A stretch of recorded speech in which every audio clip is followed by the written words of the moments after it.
अखन अहाँ सब सुन रहल छी मीनाक्षी म्यूजिक स्टूडियो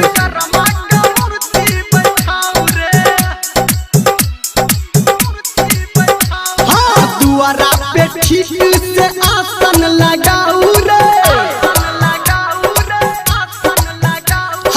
दुआरा पे ठीक से आसन लगाऊ रे, बाबा विश्वकर्मा का मूर्ति बैठाऊ रे।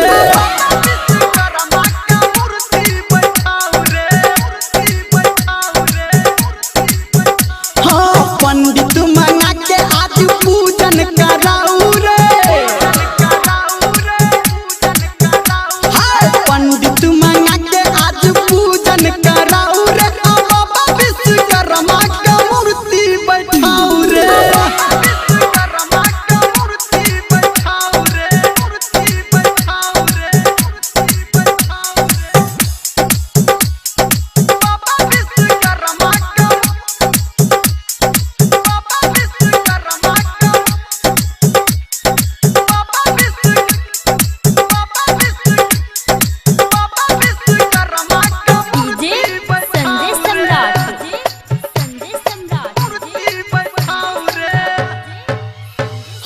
बाबा के महिमा छै सबसे निराला, सबके खोले छै ई किस्मत के ताला।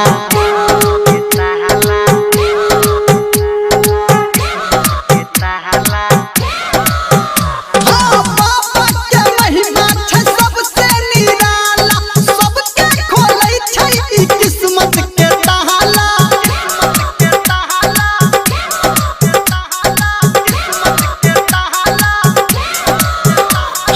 मेहनत से आज पंडाल सजाऊ रे,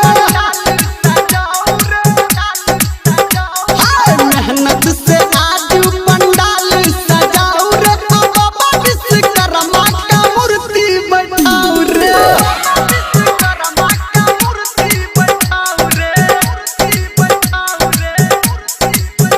हाँ दुआरा पे ठीक से आसन लगाऊ रे, बाबा विश्वकर्मा का मूर्ति बैठाऊ रे।